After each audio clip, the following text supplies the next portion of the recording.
Welcome to the weekly checkup on ReachMD for the week of August 3rd, 2015. This week in the news, a study by the American Heart Association evaluates clinical adherence to stroke guidelines. To comment on this story, we are joined by Dr. Brian McDonough.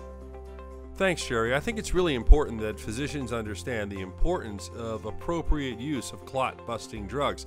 These clot-busting drugs have revolutionized the treatment of ischemic stroke, and when used properly, they can really help in those strokes caused by blocked blood flow to the brain. Now, tissue plasminogen activator, or TPA, has been shown to reduce the short and long-term effects of stroke. But the important point is it needs to be given within 60 minutes of arrival to the hospital. Now, that's according to guidelines. What we have found, or at least according to a report in the Journal of the American Heart Association, is that many hospitals believe they are giving the drug properly and rapidly enough. But unfortunately, only 29% have actually correctly estimated how long it took stroke patients to get that care. I think it's a very important point. We need to regulate it. It needs to be monitored. New developments from Duke University may revolutionize care for patients with Alzheimer's disease. Neurology correspondent Dr. Anthony Alessi joins us to provide insight on this research. Thanks for having me, Sherry.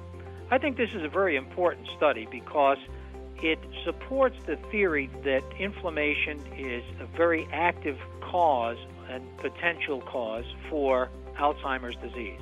You know, it's the number one thing patients come to us for is this fear of developing Alzheimer's disease or what we can do to treat it. In this particular study, they really look at the microglia cells in the brain that we usually see in an immune response to really defend the brain and help the brain. But instead, in this case, they go out and destroy and consume arginine. That's such an important element for memory. So in this study, they've been able to block the enzyme of arginase, thus prohibiting the microglia from destroying arginine. And in the studies they performed at Duke, you can see that it reduced the number of plaques, that beta amyloid plaque that you see deposited in the brain in mice. Now, this study is very preliminary, but again, it supports the other work that's been coming out over the course of the past several months.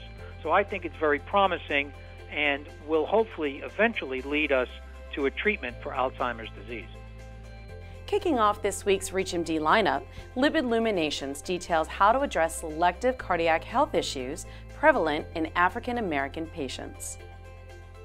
Go on a tour of common eye problems faced by primary care physicians and learn about everything from dry eye to conjunctivitis on Primary Care Today. This week's Autism Spectrum addresses the social cognitive deficits in children with autism. On Clinicians Roundtable, health considerations for better care infrastructures worldwide.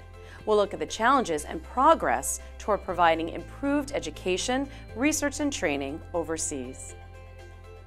Wrapping up this week on ReachMD Book Club, join us for discussion on the perils of instant financial gratification and how young doctors can protect themselves from economic hardship. To check out these programs and more, visit ReachMD.com or listen in on iHeartRadio or TuneIn.